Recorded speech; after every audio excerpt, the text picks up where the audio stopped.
Hi, you're watching Investor Insights, and in this video I'm going to talk about ETFs, exchange traded funds.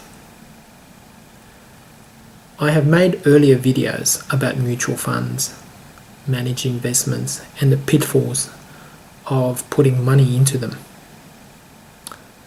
And in this video I'm going to discuss ETFs and the pros of owning them. And all it basically is it's a publicly listed fund, so it means that you can go on the stock exchange and just buy units of them, buy a share of them. There's no entry cost, there's no real exit costs to owning them, except for the brokerage you incur when you buy them. And that is, at worst 0.1%. Now these exchange traded funds are normally index funds, and I have stated before that index funds are the lowest cost, lowest management fees, no performance fee, because they just track an index. You can't outperform an index if you're just tracking them.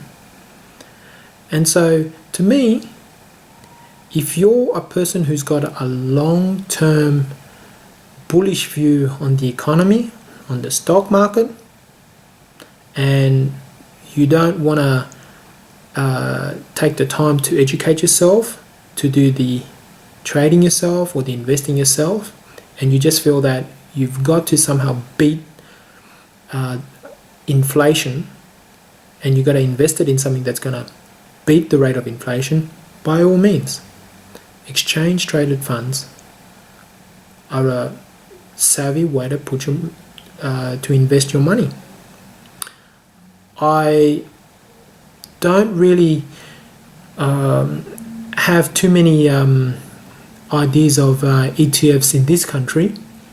I mean, there's something called the STW, which is basically an ETF which tracks the ASX 200. If you've got a bearish view, you can always buy something called a bear, BAR, which is more a warrant that you buy that tracks the ASX 200 on the downside.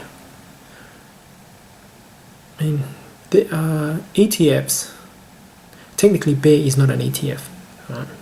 But I'm just giving you an alternative solution to having a bullish view. ETFs generally cover whole indices, and if you've got more of a sector view of things, like you like the healthcare sector, but you don't like manufacturing, you don't like the biotech sector, you don't like transport, you don't like anything else or technology, but you're only interested in healthcare, we don't really have an ETF for healthcare. And that's where you have to go into, unfortunately, managed funds. Or even better, you do the research and you purchase the stocks yourself. So to recap, ETFs, if you can't be bothered doing anything or learning anything in order to trade for yourself, by all means, they're going to be the cheapest form of putting your money into stocks if you've got a bullish view. So until next time, happy investing.